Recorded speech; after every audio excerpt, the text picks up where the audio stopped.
సికింద్రాబాద్లోని parade grounds వేదికగా అంతర్జాతీయ kite and sweet festival 2026 మూడో రోజు వైభవంగా కొనసాగుతుంది.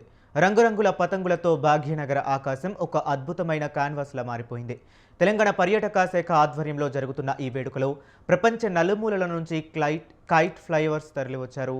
ఇక Russia, Portugal, Singapore, Sri Lanka, Thailand, Ukraine, Vietnam, Japan, Italy, France, Canada, Australia వంటి 19 దేశాల నుంచి 40 మంది నిపుణులు తమ నైపుణ్యాన్ని ప్రదర్శిస్తున్నారు.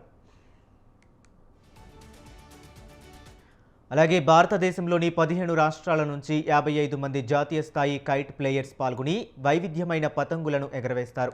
భూమి నుండి ఆకాశానికి రంగురంగుల సందేశాలు పంపుతున్నారా అన్నట్టుగా గ్రౌండ్ అంతా పతంగులతో నిండిపోయింది. డాల్ఫిన్లు, కార్టూన్ క్యారెక్టర్లు, డ్రాగన్లు, భారీ ఆకారాల్లో ఉన్న గాలిపటాలు సందర్శకులను కట్టిపడేస్తున్నాయి. ఈ సందర్భంగా హైదరాబాద్ కైట్ ఫెస్టివల్లో పాల్గొనడం చాలా సంతోషంగా ఉంది. ఇక్కడ ప్రజల ఉత్సాహం, ఆతిథ్యం అద్భుతం అని అంతర్జాతీయ ప్లేయర్స్ తమ ఆనందాన్ని పంచుకున్నారు. ఈ ఏడాది మరికొన్ని పతంగులతో పాటు ప్రత్యేక ఆకర్షణలు కూడా తోడయ్యాయి. అక్కడ వివిధ రాష్ట్రాల సాంప్రదాయ మిఠాయిల స్టాల్స్ ఆహార ప్రియులను ఆకట్టుకుంటున్నాయి. జనవరి 16 నుంచి 18 వరకు పరేడ్ గ్రౌండ్లో హాట్ ఎయిర్ బెలూన్ ఫెస్టివల్, అలాగే గచ్చిబౌలి స్టేడియంలో డ్రోన్ ఫెస్టివల్ కూడా జరగనున్నాయి.